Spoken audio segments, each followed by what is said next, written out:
Question is on the screen is, पहला question आपके screen पर ये रहा। The first question is on the screen is,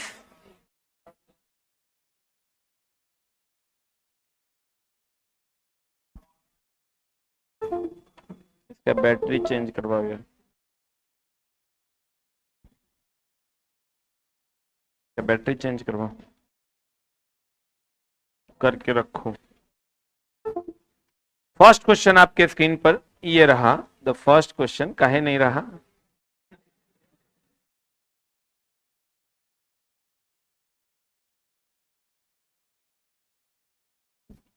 पहला क्वेश्चन है आपके स्क्रीन पर कि दिए गए रासायनिक समीकरण में कौन सा पदार्थ अपचयित हो रहा है, यही ना क्वेश्चन है।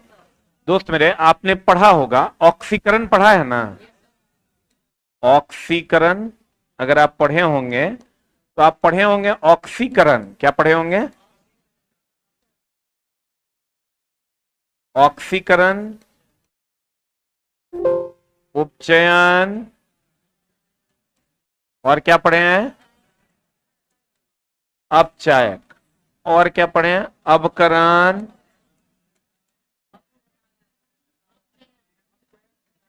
अपचयन, उपचायक। इसमें आपने पढ़ा होगा एकदम सिंपल सा बात कि ऑक्सीजन जुड़ेगा, हाइड्रोजन हटेगा, और इसमें ऑक्सीजन हटेगा और हाइड्रोजन जुड़ेगा। यही ना पढ़े हैं?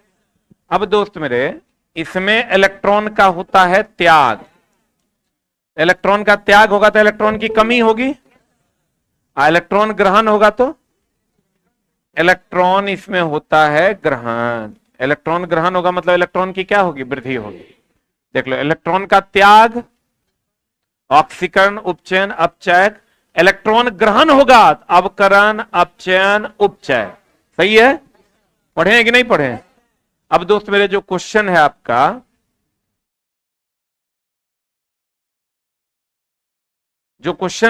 वो ये है कि दिए गए समीकरण में कौन सा पदार्थ अपचयित हो रहा है। और जब भी देखेंगे रिएक्टेंट में देखेंगे कि प्रोडक्ट में? रिएक्टेंट में देखेंगे। Very good. अपचयित हो रहा है मतलब कौन वाला सेक्शन में जा रहा है? पहला वाला में कि सेकंड में? मतलब ऑक्सीजन हटना चाहिए और हाइड्रोजन जुटना चाहिए। तो देखो यहां से ऑक्सीजन हट रहा है, तो यानी आंसर क्या हो जाएगा? ZnO। यही ना होगा? इससे रिलेटेड ये सेम क्वेश्चन एलपी में पूछा है, जो इससे पहले हम करवाए भी थे, याद होगा आपको। Same to same question LP में पूछा है, डिट्टो, एकदम विदाउट एनी चेंज, और सेम एनसीईआरटी में डाला हुआ है एग्जैक्ट। आंसर बता दीजिए, लिख लिए? अब दोस्त मेरे, एक और क्वेश्चन जो अगर इसी तर्ज पर हम चलते हैं तो क्वेश्चन एक जो एकदम एग्जैक्ट आपको मिलेगा वो ये मिलेगा कि नीचे पेज नंबर 321 में नीचे दी गई अभिक्रिया के बारे में कौन सा कथन सत्य है? एग्जैक्ट देखिए, सेम रिएक्शन है। ZnO कार्बन से अभिक्रिया करेगा, Zn प्लस क्या हो जाएगा? CO2। बोलिए, तो कह रहा है किसका अपचयन हो रहा है? कार्बन का, जिंक का अपचयन हो रहा है, कार्बन का ऑक्सीकरण हो रहा है। बताइए क्या हो रहा है? हम बोले आपको ऑक्सीकरण, उपचयन, अपचायक। इसमें ऑक्सीजन जुटेगा, हाइड्रोजन हटेगा। अवकरण, बोलिए, अपचयन, उपचायक। यही ना है? इसमें क्या होगा? ऑक्सीजन हटेगा, हाइड्रोजन जुटेगा, है ना? देखिए सेम क्वेश्चन है, सेम रिएक्शन भी है, खाली आपका ऑप्शन बदल गया, आंसर खाली बदला है। यहां कह रहा है जिंक का अपचयन हो रहा है। जिंक का अपचयन हो रहा है क्या? अरे जिंक में भैया ऑक्सीजन हट रहा है, देखो ना, लेकिन जिंक से हट रहा है कि ZnO से हट रहा है? तो ये तो गलत हो गया ना। फिर कहता है कार्बन का ऑक्सीकरण, देखो कार्बन में ऑक्सीजन जुट रहा है, तो ऑक्सीकरण होता है ऑक्सीजन का क्या होना? जुटना। तो ये सत्य वचन है। जिंक का तो कुछ नहीं हो रहा है भाई, जिंक का कुछ हो रहा है क्या? जिंक तो इधर है प्रोडक्ट में। फिर है कार्बन का अपचयन हो रहा है। जब कार्बन का ऑक्सीकरण हो रहा है कार्बन का ऑक्सीकरण हो रहा है, कार्बन में ऑक्सीजन जुट रहा है तो ऑक्सीकरण हो रहा है, तो उसका अपचयन कभी हो सकता है? जिसका ऑक्सीकरण होगा उसका अपचयन नहीं होगा, जिसका अपचयन होगा उसका, जो लड़का होगा वो लड़की नहीं होगा, जो लड़की होगा वो लड़का नहीं होगा। तो व्हाट इज द आंसर? ये गलत है कि सही है? तो केवल और केवल दो सही है, बोलिए। तो जो बच्चा ये क्वेश्चन बनाएगा वो सही क्वेश्चन बनेगा? नहीं बनेगा। और ऐसे तो 10 क्वेश्चंस पड़े हुए हैं, लेकिन एग्जैक्ट सेम रिएक्शन भी पड़ा हुआ है। जब आप किताब खोलिएगा पेज नंबर 321 तो आपको exact same reaction 35 number question में मिल जाएगा। पढ़े 5th एडिशन, 4th में पेज आगे पीछे है। अब बताइए अपचयन के बारे में, अब तो ये एकदम सीधा कर दिया है। अपचयन के बारे में निम्नलिखित में से कौन सा कथन सही है? तो दोस्त मैंने हम आपको बोले थे ऑक्सीकरण, ऑक्सीकरण, बोलिए, उपचयन के अपचयन, उपचयन, अपचायक ना, अपचायक। इसमें क्या बोले थे हम? इसमें ऑक्सीजन जुटेगा, ऑक्सीजन जुटेगा और हाइड्रोजन हटेगा। उसके बाद आ गया अवकरण, अपचयन, उपचायक। इसमें क्या होगा? ऑक्सीजन हटेगा और हाइड्रोजन जुटेगा। सही है कि गलत? आप बता दीजिए, आप हमको क्या हो जाएगा आंसर? कौन सा कथन सही है? हमको अपचयन के बारे में पूछ रहा है दोस्त मेरे, तो अपचयन तो यही ना है, यही ना है।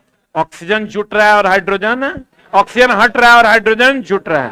तो ऑक्सीजन हट रहा है, देखो हाइड्रोजन जुट रहा है, क्या हो जाएगा आंसर?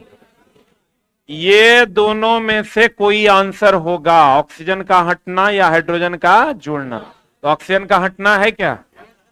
है, ये है। हाइड्रोजन का योग भी है। अच्छा अभी ऑप्शन आना बाकी है, हमको लगा यही ऑप्शन है। चलो तो ये भी सही है, ऑक्सीजन का हटना और हाइड्रोजन का जुटना, तो ये भी सही है और ये भी सही है, दोनों सही है। आंसर बता दीजिए क्या सही है? ए और बी। ये तो कम से कम हम क्लास में 20 बार पढ़ाए होंगे।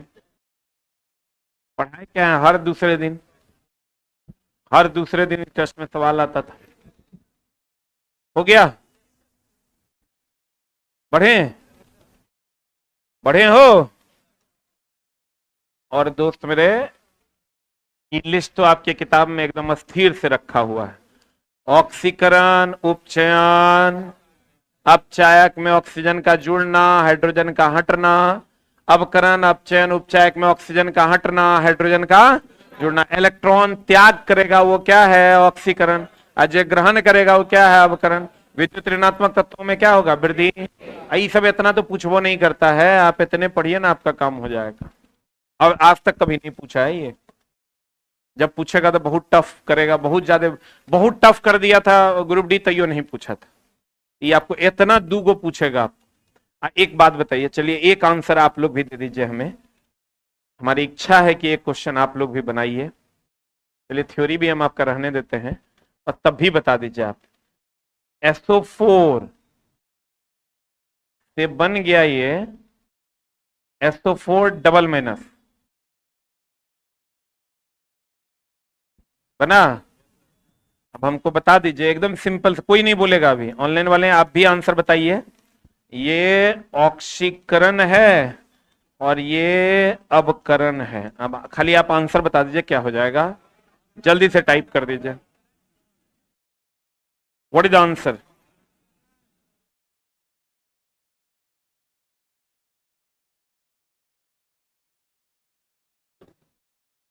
बताइए आंसर क्या होगा?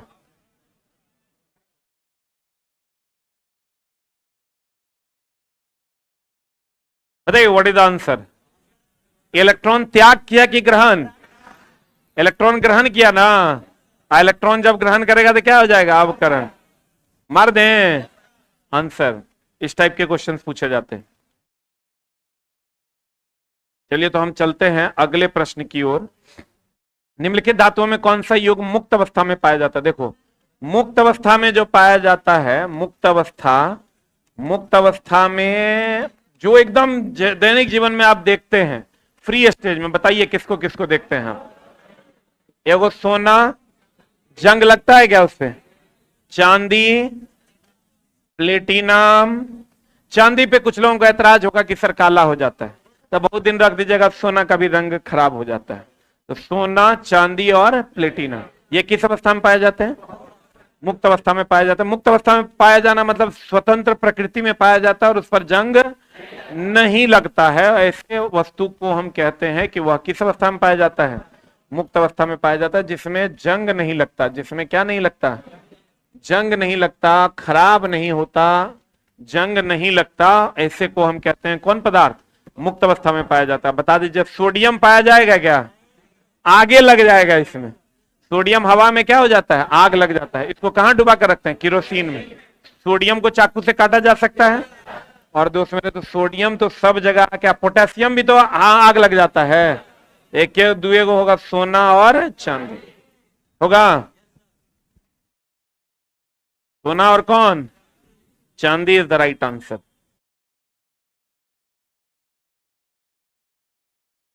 आंसर क्या हो जाएगा? D for dog is the right answer. अब एक बात बताइए, ये एग्जैक्ट संजोग देखो ऐसा है, पेज नंबर 347 में एग्जैक्ट यही लाइन लिख के छोड़ दिए हैं। सोना और चांदी प्रकृति में प्राकृत अवस्था में यानी मुक्त अवस्था में पाया जाता है, और यही आंसर भी है।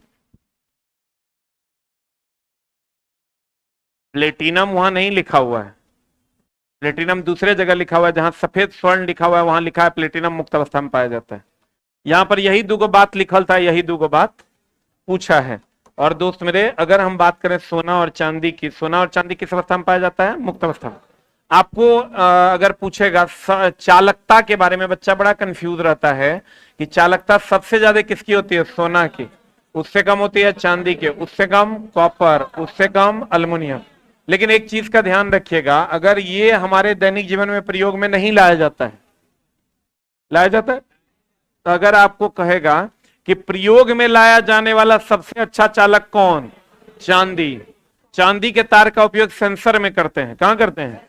और सोने के तार का प्रयोग कहीं नहीं करते हैं। इसकी चालकता बहुत ज्यादा है लेकिन इसका प्रयोग नहीं करते। अभी घर में यूज कर लीजिएगा, कोई बाहर से खींच लेगा? नहीं खींच लेगा। तो इसका प्रयोग नहीं करते, लेकिन इसका प्रयोग कहां करते हैं? सेंसर में। कहां करते हैं?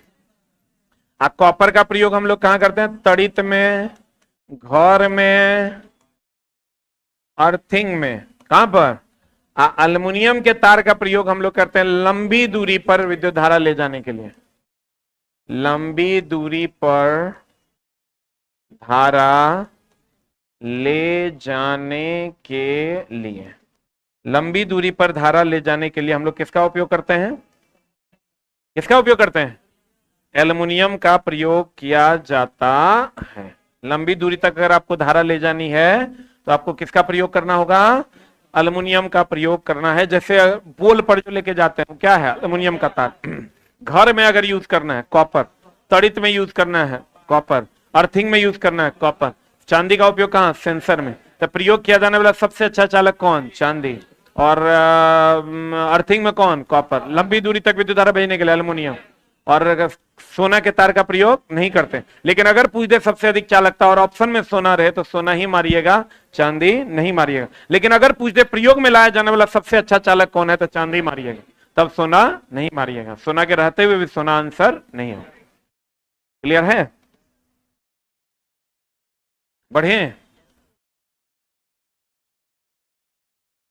अब कहता है कप सिरप में निम्नलिखित में से किस अल्कोहल का प्रयोग किया जाता है? देखिए एकदम एग्जैक्ट क्वेश्चन आपको जो है पेज नंबर 403 में 210 नंबर क्वेश्चन मिलेगा। और क्वेश्चन क्या है देखो, ऐसे भी दोस्तों अपन कॉमन सेंस लगाओ थोड़ा सा, कि हम लोग की कहते हैं कि वो जो पहले वो कौन सा कप सिरप आता था? कॉरेक्स। कॉरेक्स को बैन क्यों किया गया?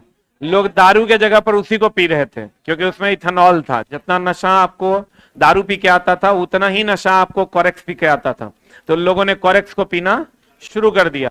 और कोरेक्स पीना शुरू कर दिया। सरकार ने कोरेक्स को क्या किया, बैन कर दिया। बिना डॉक्टरी प्रिस्क्रिप्शन के कोरेक्स बैन हो गया। जबकि कफ सिरप वगैरह में आप ऐसे भी देखिएगा, कफ सिरप पीने के बाद या एलर्जी की गोलियां खाने के बाद आप देखिएगा आपको नींद जैसा आने लगता है, क्योंकि उसमें क्या होता है, इथेनॉल। आप पागल उगल हो जाइएगा तब जो दवाई देगा उसमें भी इथेनॉल होता है। खाइएगा बस सुतले रहिएगा, जागने का कोई मतलब नहीं है। तो इथेनॉल का एंटीसेप्टिक में भी इथेनॉल का प्रयोग किया जाता है। इथेनॉल लाया गया था अच्छे प्रयोगों के लिए, लेकिन उसको जो है अच्छा प्रयोग उसका पीछे छूट गया, गंदा वाला प्रयोग उसका सामने आ गया। तो कहते हैं दोस्त मेरे कि कफ सिरप निम्नलिखित में से किस अल्कोहल का प्रयोग किया जाता है, इथेनॉल का प्रयोग किया जाता है। किसका प्रयोग किया जाता है, इथेनॉल का प्रयोग किया जाता है। और यही ना पीने वाला अल्कोहल है, ये पीने वाला अल्कोहल है। क्या है ये, पीने वाला अल्कोहल है। अच्छा एक टफ सवाल इसका हम देते हैं, ये जहरीला है ना, ये जहरीला अल्कोहल है। कैसा अल्कोहल है, प्रोपेनॉल की तो बात नहीं करेंगे। इथेनोइक एसिड बताओ तो एसिटिक एसिड यही ना है हो, इसी का दूसरा नाम है इथेनोइक एसिड का दूसरा नाम क्या है, एसिटिक एसिड। क्या नाम है इसका, एसिटिक एसिड। और एक चीज बताइए हमको, एकदम आराम से बताइएगा, ठीक ना। अल्कोहल का सफिक्स क्या होता है, सफिक्स ना भाई, सुन तो ले। अल्कोहल का सफिक्स कोई नहीं बोलेगा, अपने हिसाब से बोलना, चुपचाप रहो। चुप हो गया। अल्कोहल का जो सफिक्स होता है, आप यो पूछा है, बताइए क्या हो जाएगा।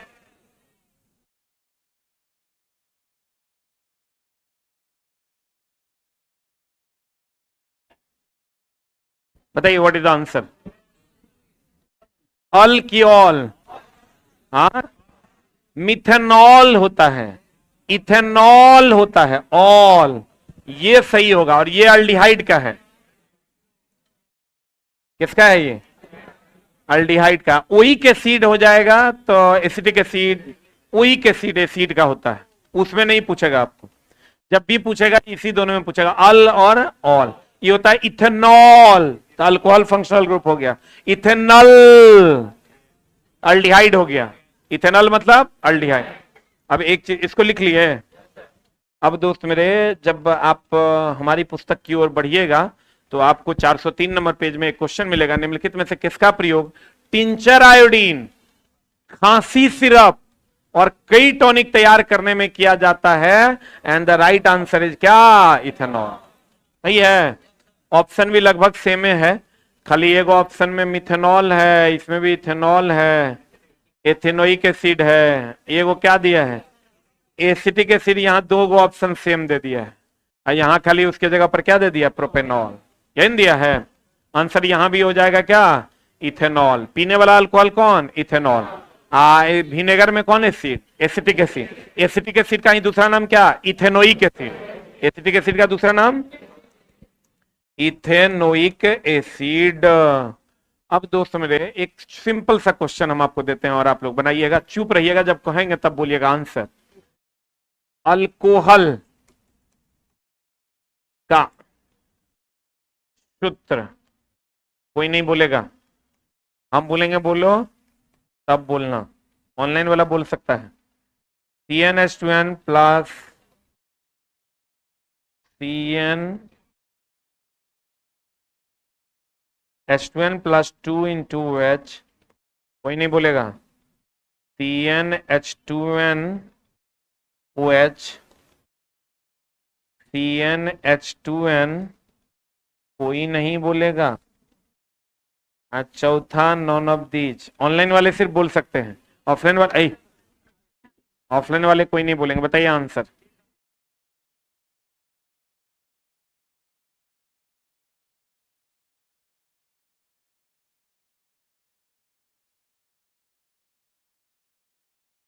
ये जो बोर्ड पे बुक है दोस्त मेरे, ये 5th एडिशन है।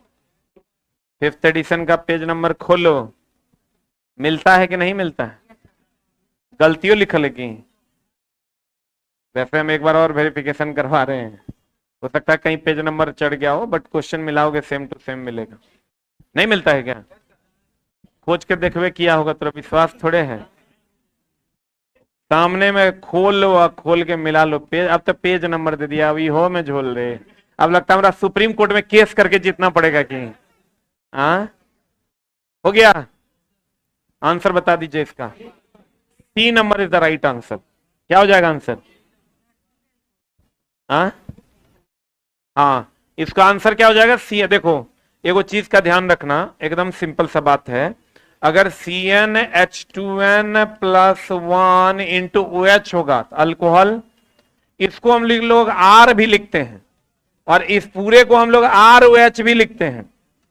या तो ये लिखिए या तो ये लिखिए। Cn इसको अल्काइल पढ़ते हैं, इस R को क्या पढ़ते हैं? अल्काइल पढ़ते हैं। अल्काइल पढ़ते हैं, क्या पढ़ते हैं इसको? अल्काइल पढ़ते हैं। क्या पढ़ते हैं? ROH को हम लोग अल्काइल के नाम से जानते हैं। बढ़े। CnH2n प्लस 2 होता है ना उसका एल्कीन का, एल्केन का फॉर्मूला क्या होता है? CnH2n plus 2। तो वहीं से ये निकल कर आया है। अगले क्वेश्चन की ओर चलते हैं। कॉपर के विद्युत अपघटनी परिष्करण बताओ। कॉपर का कौन सा रूप विद्युत अपघटन में, विद्युत अपघट्य के रूप में यूज करते हैं? दोस्त मेरे विद्युत अपघट्य का लिस्ट बना हुआ है यहां। आप जब खोलिएगा पेज तो विद्युत अपघट्य का लिस्ट आपको 292 183 में मिल जाएगा। विद्युत अपघट्य जो हम लोग यूज करते हैं कौन यूज करते हैं? कॉपर का CuSO4 ना। तो बता दीजिए आंसर क्या हो जाएगा? CuSO4 सही है। What is answer? CuSO4। अब दोस्त मेरे एग्जैक्ट क्वेश्चन आपको मिल जाएगा। विद्युत अपघट्य CuSO4। अमोनियम क्लोराइड यूज करते हैं, H2SO4 यूज करते हैं, लेकिन कॉपर का कौन सा रूप यूज करते हैं? Copper sulphate. क्या यूज करते हैं?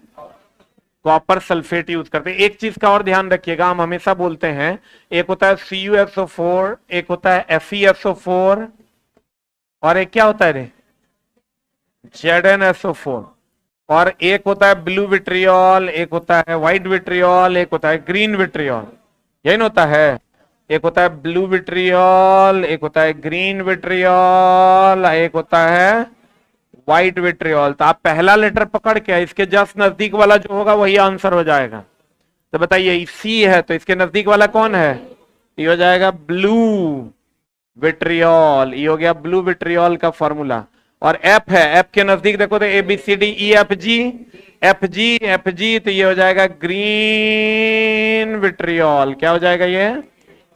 और ZnSO4 की अगर हम बात करें WXYZ बोलो रे, ये हो जाएगा क्या?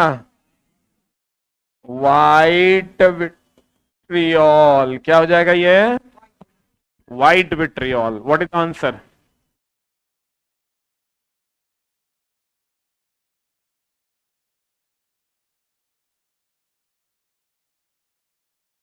अरे भाई 6th एडिशन नहीं आएगा।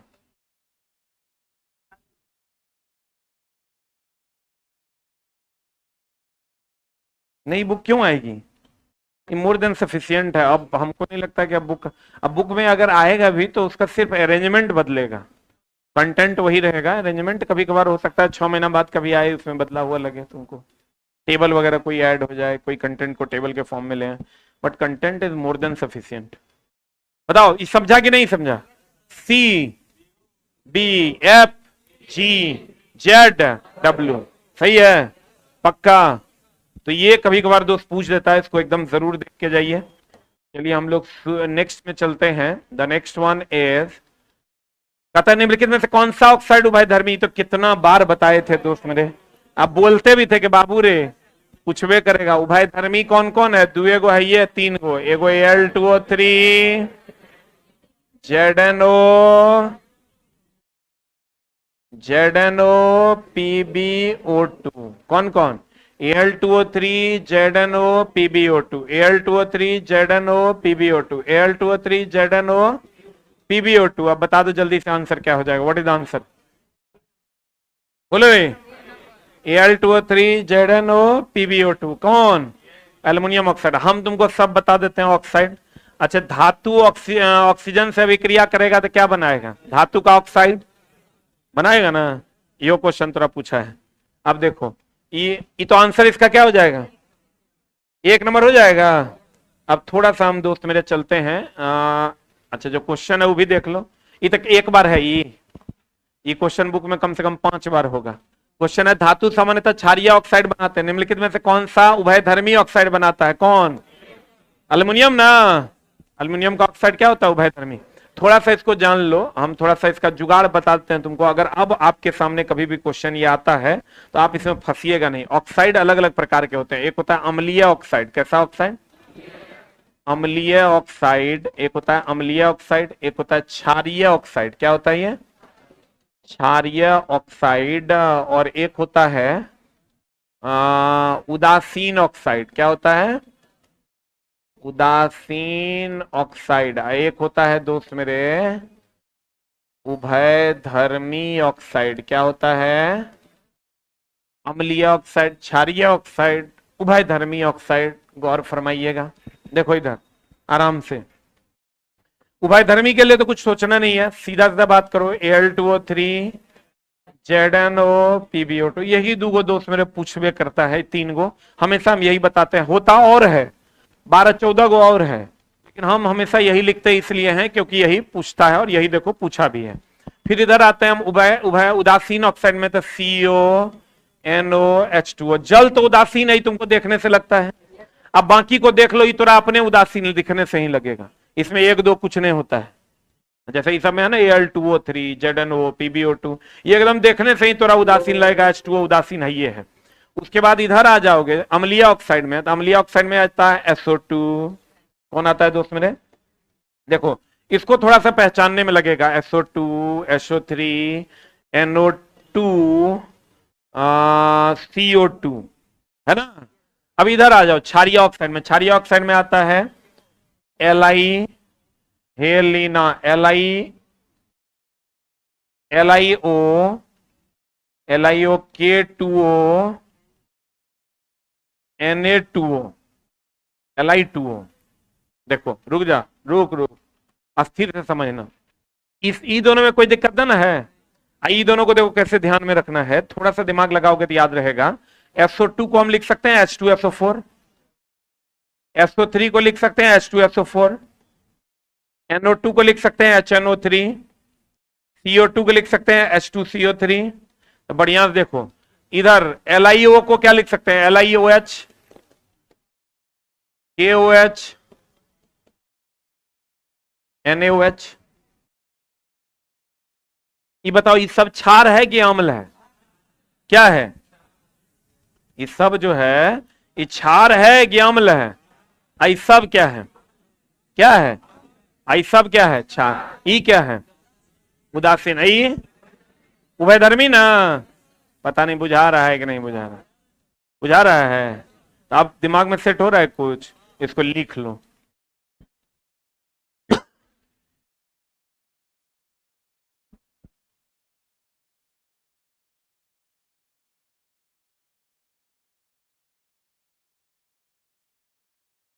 फिफ्थ एडिशन ही मार्केट में उपलब्ध है दोस्त। 87 नंबर है तो हो ही जाएगा टेक्नीशियन।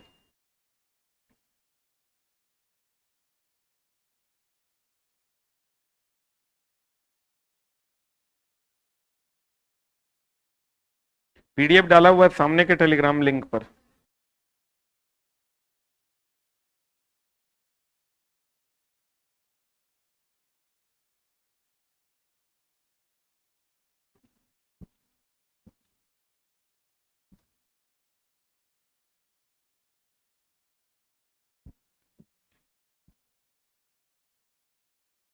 हो गया? इस समझ में आया कि नहीं आया? अब कितनों उलझाएगा तो आप इसके सवालों को बना पाइएगा। बढ़े बढ़े।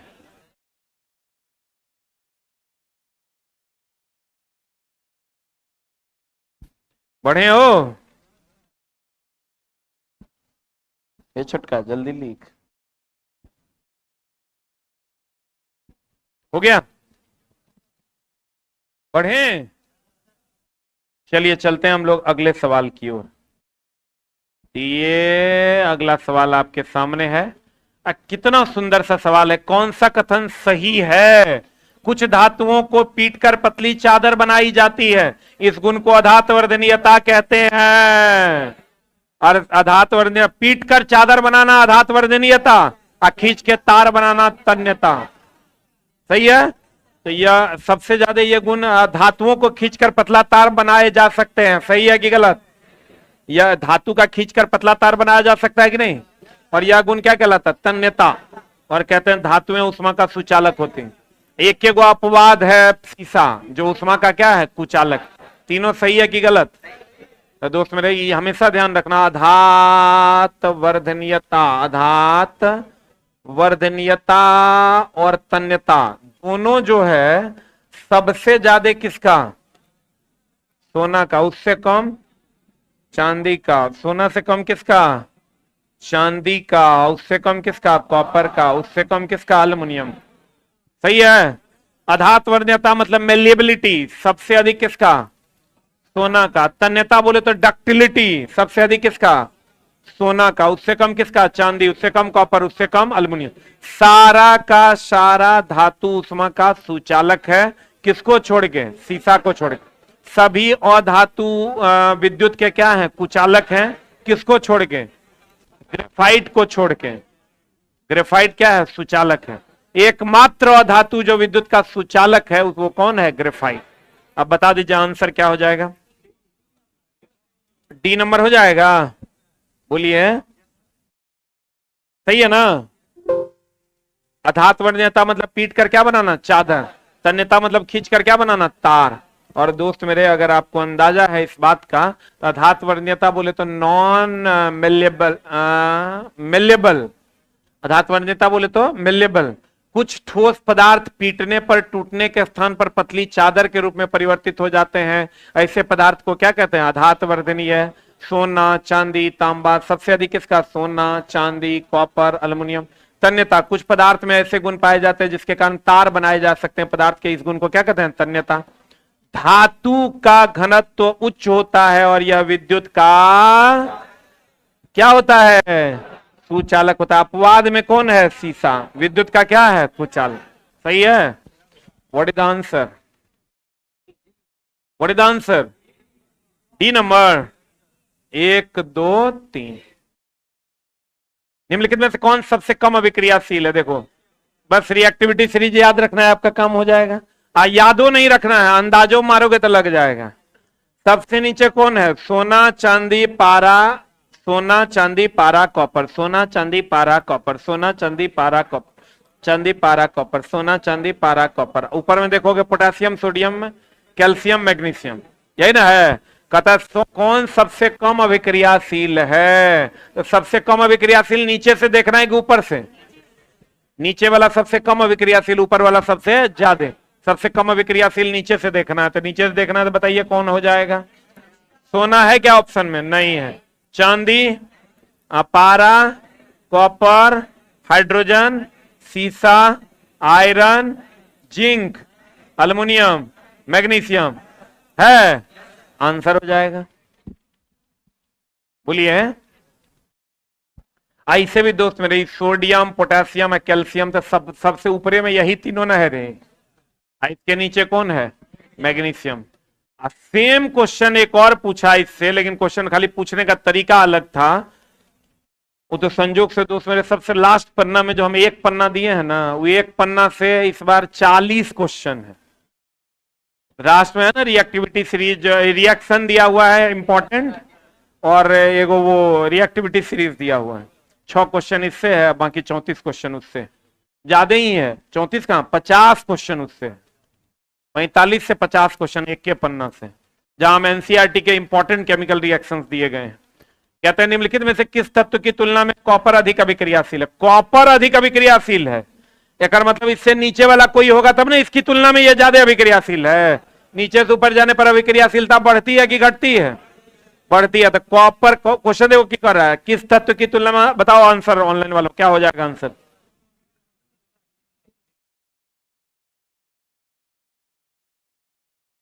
बता आंसर। कहता है तुलना में कॉपर अधिक अभिक्रियाशील है। किसकी तुलना में कॉपर अधिक अभिक्रियाशील है? यही तीनों की तुलना में ना। हाँ रे, कौन कौन? पारा, चांदी या सोना की मार दें? बता। सिल्वर मार दें? बोलो हाँ। आंसर हो जाएगा। अगला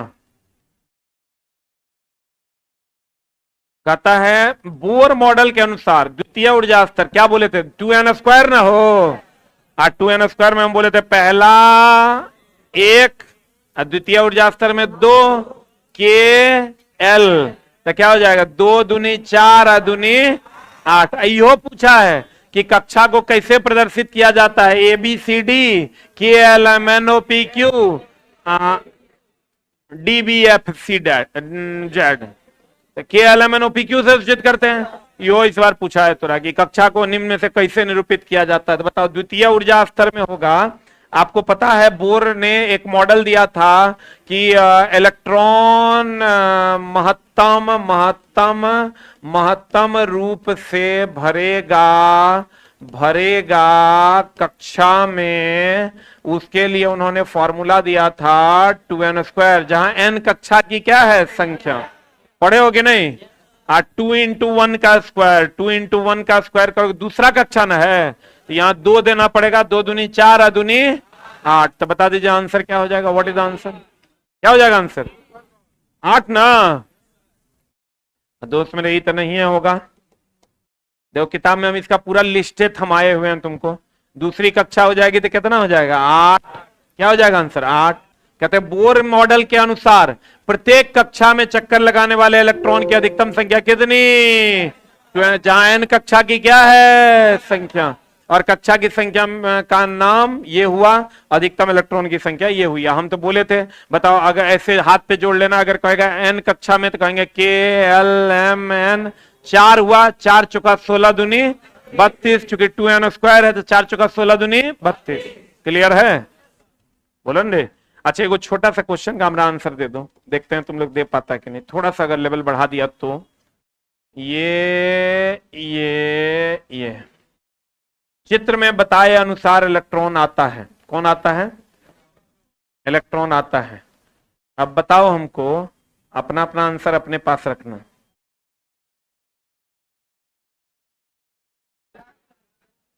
ऊर्जा का त्याग करेगा कि ग्रहण, ऑनलाइन वालों बताओ, एक आंसर की 2 आंसर, जल्दी बताओ। ऊर्जा का त्याग की ग्रहण,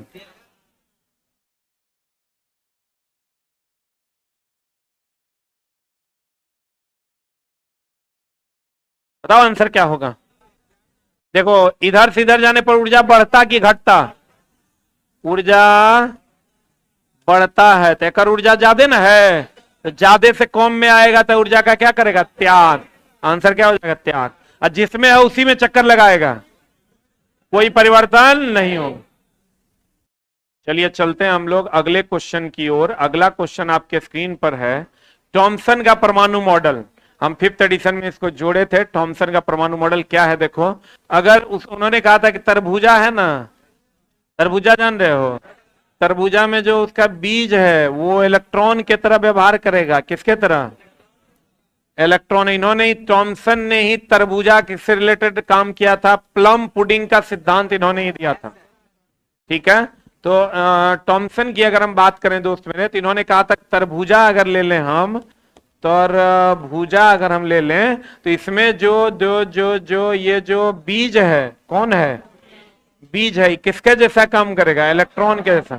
आई जो बाकी का ये लाल वाला हिस्सा है वो किसके जैसा काम करेगा, प्रोटॉन के जैसा।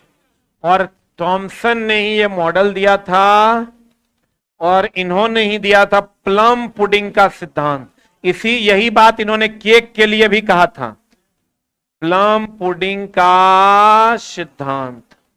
यही बात इन्होंने किसके लिए कहा, केक के लिए। यही बात इन्होंने किसके लिए कहा, केक के लिए कहा। क्वेश्चन एकदम सिंपल है, बताइए आंसर। अरे भाई बोल तो रहे हैं, अभी साइंस का 5th एडिशन चल रहा है। आंसर बताइए क्या हो जाएगा। थॉमसन के परमाणु मॉडल के अनुसार एक परमाणु की तुलना निम्नलिखित में से किस फल से की गई है, किससे, तरबूज से। किससे की गई है, इसमें इन्होंने क्या कहा कि बीज जो है वो क्या होगा, बीज जो होगा वो क्या दर्शाएगा, इलेक्ट्रॉन की प्रोटॉन, जो लाल वाला भाग होगा वो प्रोटॉन, सही है। अब प्लम पुडिंग का सिद्धांत किसने दिया? थॉमसन ने। किसने दिया? बाबू कुछ लिख भी लिया करो। बाप रे बाप, ज्ञानी मुंशी आई है एकदम। बताओ, ये बच्चा देखो एक एक चीज नोट कर रहा है, छोटा सब आदत हो गया है सिर्फ आराम का। आंसर बता। देखो, जब आप बुक पढ़ोगे तो आपको मिलेगा थॉमसन का मॉडल। इस मॉडल को इलेक्ट्रॉन की खोज के तुरंत बाद परमाणु नाभिक की खोज से पहले किया गया था। इलेक्ट्रॉन के खोज के बाद और नाभिक के खोज से पहले। इस मॉडल को plum pudding model, resin pudding model या तरबूजा मॉडल आदि के नाम से जानते हैं। बोलेंगे तो आंसर क्या हो जाएगा? तरबूज। अगले क्वेश्चन की ओर चलते हैं दोस्त मेरे। आई क्वेश्चन देखो क्या कहता है, निम्नलिखित में से किस तत्व में ऋण आयन बनाने की सबसे अधिक संभावना है? बता दोस्त मेरे, ऋण आयन कौन? जकर बाह्यतम कक्षा में धन आयन के बनाएगा। जकर बाह्यतम कक्षा में 1 2 3 यानी कौन? धातु की अधातु। और ऋण आयन कौन बनाएगा? ना 8 न, जकर बाह्यतम कक्षा में 5 6 7 यानी धातु की अधातु। बोलो हाँ। आज जकरा में 8 रहेगा बाह्यतम कक्षा में, वो न त्याग करेगा, न त्याग और ग्रहण नहीं। अब बताओ, त्याग और ग्रहण नहीं करेगा मतलब अक्रिय न है। तो बताओ तो ये यौगिक बनाएगा कि तत्व रह जाएगा? यौगिक की तत्व पक्का, परमाणु की अणु। अरे तत्व रहेगा तो तत्व के सूक्ष्म कण को परमाणु ने कहते हैं। तो बताओ, जितना त्याग और ग्रहण नहीं करेगा अर्थात तो अक्रिय होगा, और अक्रिय होगा तो किसका निर्माण करेगा? परमाणु की अणु। आए रे, परमाणु की अणु, परमाणु ना। क्वेश्चन पूछा है तुमको कि बताइए हीलियम परमाणु है कि अणु है? थोड़ा क्वेश्चन पूछा, निम्न में से कौन परमाणु के रूप में रहता है? और वो अक्रिय गैस ना। क्या कि अक्रिय गैस अकेले होता है कि किसी के साथ होता है? अकेले होता है ना, क्योंकि उसके बाह्यतम कक्षा में कितना इलेक्ट्रॉन होता है? 4 8। बाह्यतम कक्षा में कितना इलेक्ट्रॉन? 8। चलो एक क्वेश्चन पहले इसको लिख लो, फिर बतिया लेते हैं।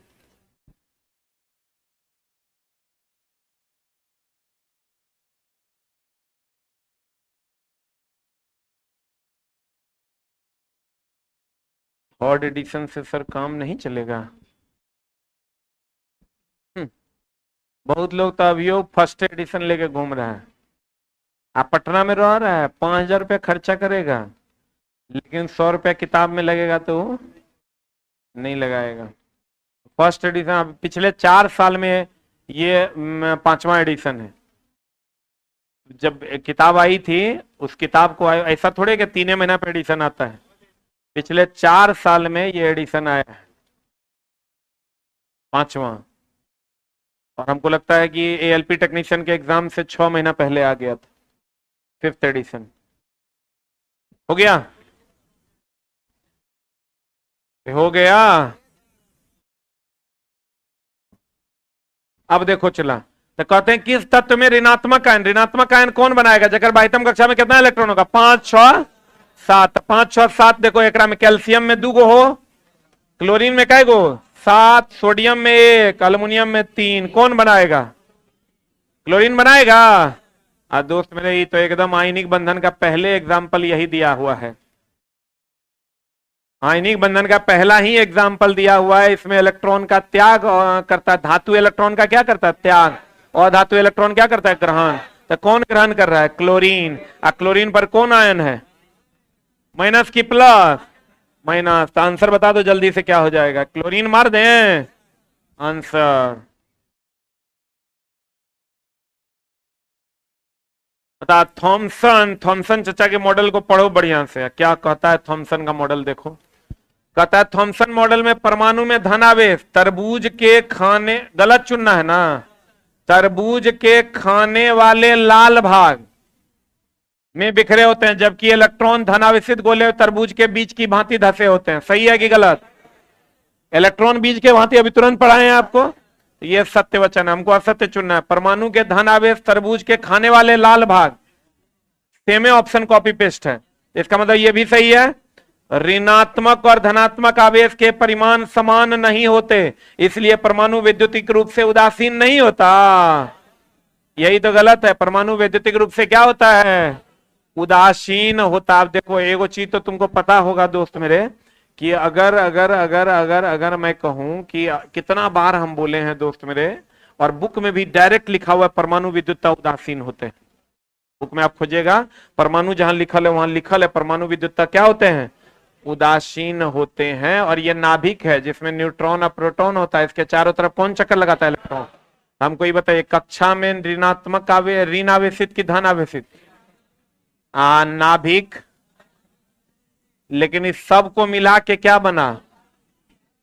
परमाणु बना। अरे परमाणु के ही ना भाग है इलेक्ट्रॉन प्रोटॉन और न्यूट्रॉन। बोलवे नहीं करेगा। तो ये जितना धन आवेश है उतने ऋण आवेश इक्वल एंड अपोजिट है, तो दोनों मिलके उदासीन हो जाएगा। आई एकदम एग्जैक्ट यही लाइन लिखा हुआ है, आप पढ़िएगा जहां परमाणु का डेफिनेशन लिखल है वहां हम लिख दिए हैं परमाणु विद्युतता क्या होते हैं? उदासीन होते हैं। अब आंसर बता दो, व्हाट इज आंसर? इससे पहले तो शायद आया भी था एक बार, परमाणु विद्युतता उदासीन होते हैं। 3 नंबर पढ़ो ना, ऋणात्मक और धनात्मक आवेश के परिमाण में समान होते हैं इसलिए परमाणु विद्युत रूप से उदासीन होते हैं। तो ये स्टेटमेंट सही ना है? गलत तो ये ना है? बोलिए। कहेगा नाभिक क्या होता है? धन आवेश। कहेगा कक्षा क्या होता है? ऋण आवेश। कहेगा परमाणु क्या होता है? उदासीन। अब कहता है दोस्त मेरे, रदरफोर्ड का मॉडल स्थापित करने के लिए वैज्ञानिक ने किस प्रकार की धातु की पतरी का उपयोग किया था? रदरफोर्ड ने पहला ही लाइन लिखा हुआ, किसका पत्थर? सोने का पत्थर। अब देखो रदरफोर्ड ने सोने का पत्थर, मार दे सोना, किसका पत्थर? सोने का पत्थर का प्रयोग किया था। अब जब खोलिएगा तो पहला ही लाइन लिखा हुआ, रदरफोर्ड ने सोने के पतले पत्थर पर। अब देखो इसका रदरफोर्ड से प्रकीर्णन प्रभाव के बारे में जो तुमको क्वेश्चन पूछेगा दोस्त, कुछ नोट कर लो रदरफोर्ड के बारे में। रदरफोर्ड ने क्या क्या किया? अल्फा कण प्रकीर्णन के बारे प्रहार किसने करवाया था? किसने करवाया था? किसका पत्थर लेकर? किसका पत्थर लिया? सोने का पत्थर। और किसकी खोज कर डाली? किसकी खोज कर डाली? नाभिक की खोज कर डाली थी। इन्होंने ही कहा था कि अधिकांश परमाणु का भाग रिक्त है क्योंकि बहुत सारे अल्फा कण बाहर सीधे चले गए थे। तो आंसर बता दो क्या हो जाएगा इसका? सुना ना?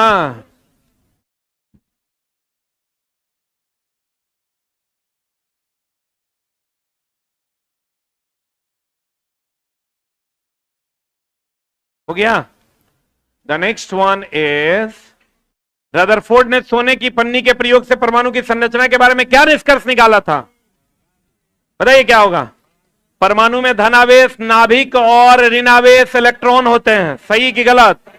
यही तो आंसर हो जाएगा। ये कहता परमाणु अविभाज्य, ये तो डाल्टन ने कहा था। परमाणु अविभाज्य ये कौन कहा था? डाल्टन ने। परमाणु एक यादृच्छिक व्यवस्था में प्रोटॉन न्यूट्रॉन इलेक्ट्रॉन से बने होते हैं, ये बात भी इन्होंने नहीं कहा था। पर इन्होंने मेनली नाभिक का खोज किया। किसका खोज किया? किसने?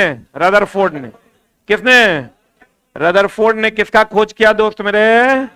नाभिक का खोज किया था। देखो कहीं लिखल होगा।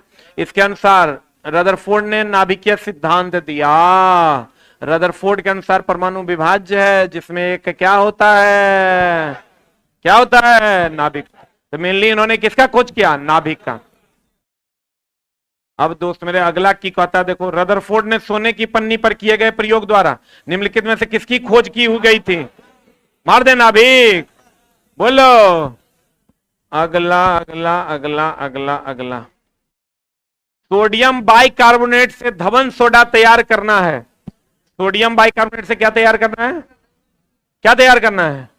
तो बताओ। सब सोडियम बाइकार्बोनेट से जब आप धवन सोडा तैयार करोगे, सोडियम बाइकार्बोनेट ले लो NaHCO3, इसको दोस्त मेरे गरम कर दो तो क्या बन जाएगा तुमको? Na2CO3 plus CO2 plus H2O बन जाता है। तो सोडियम बाइकार्बोनेट को गर्म करोगे तब बनेगा वॉशिंग सोडा Na2CO3। आंसर बता दो क्या हो जाएगा? सोडियम बाइकार्बोनेट से धवन सोडा तैयार करने की सर्वोत्तम विधि की पहचान कीजिए। सोडियम बाइकार्बोनेट को जल से मिलाकर सोडियम बाइकार्बोनेट को गर्म करके। क्या होगा आंसर? बी फॉर बॉल ना आंसर। बोलो। सेम देखो क्वेश्चन दिया हुआ है, जब आप एसके समान विज्ञान खोलिएगा पेज नंबर 420 फिफ्थ एडिशन का, सोडियम हाइड्रोजन कार्बोनेट को जब गर्म किया जाता है तो क्या बनता है? क्या बनता है? आप पूरा रिएक्शन दिया हुआ है, कार्बन डाइऑक्साइड, सोडियम कार्बोनेट और H2O। तो यहां आंसर क्या है? Carbon dioxide. एक्सप्लेनेशन भी क्वेश्चन मेरे बुक में बहुत कम क्वेश्चन का एक्सप्लेनेशन है, जो ऑब्जेक्टिव है उसका एक्सप्लेनेशन नहीं है, लेकिन जो रिएक्शन है उसका एक्सप्लेनेशन मेरे बुक में किया हुआ है, और ये एक्सप्लेनेशन भी संयोग से दिया हुआ है। तो सेम क्वेश्चन है, सोडियम हाइड्रोजन कार्बोनेट को जब गर्म करेंगे बेकिंग सोडा को तो क्या बनेगा? ये तीनों प्रोडक्ट बनेंगे। क्या ये तीनों में से कोई एक कौन दिया हुआ है? यहां तो सोडियम बाइकार्बोनेट से धवन सोडा तैयार कैसे करेंगे, यहां तो लिख ले सोडियम हाइड्रोजन कार्बोनेट को जब क्या किया जाता है? गर्म किया जाता है, क्या बनता है? क्या बनता है? Sodium carbonate. आंसर बताओ क्या होगा? हाँ, बी फॉर बॉल। मेरे किताब में मुश्किल से चला ऑब्जेक्टिव का 60-70 गो का एक्सप्लेनेशन लिखल है, बाकी का सिर्फ आंसर लिखा हुआ है, चूंकि थ्योरी में वो लिखा हुआ है। बताओ, प्रयोगशाला में एक छात्र ने 1 विलियन लिया, पीएच मान कितना है? 10। 10 है तो ये तो क्षार हुआ गया, अम्ल। क्षार हुआ तो OH माइनस की H प्लस। अब बता दो आंसर क्या हो जाएगा? हाइड्रोक्साइड आयन की उच्च सांद्रता वाला विलियन और अम्लीय होगा।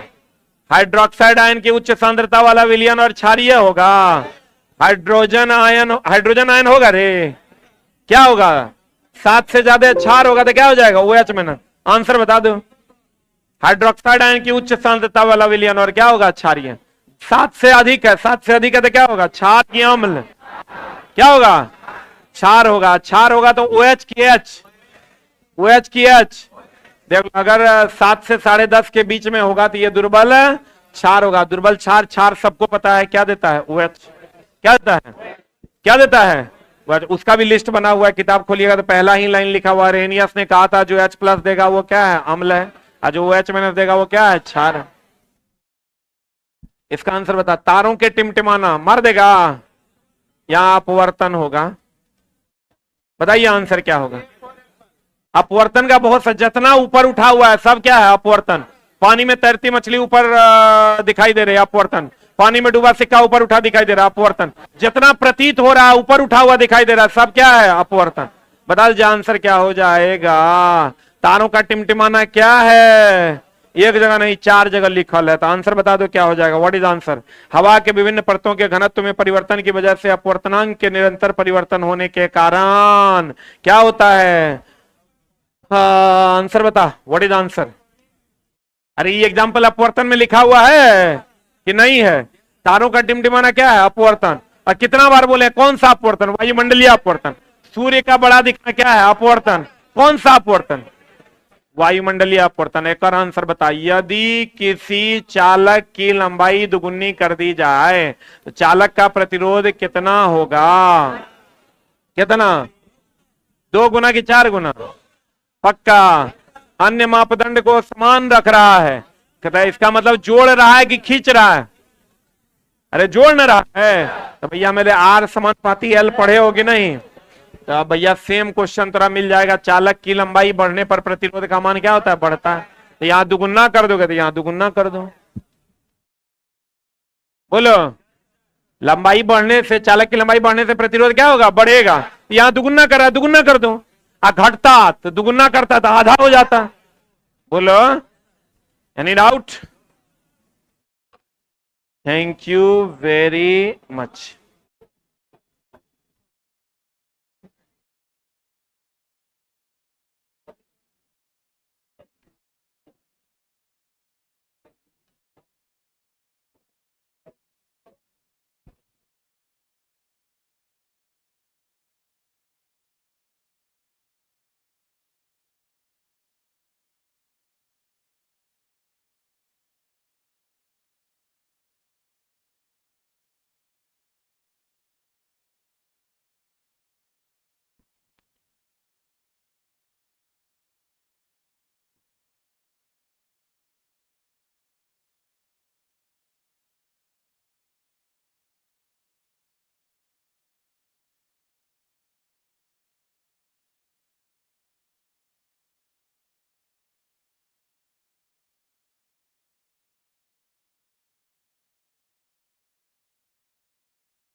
आपका समय शुरू हो चुका है, अब आप लिखना प्रारंभ करें।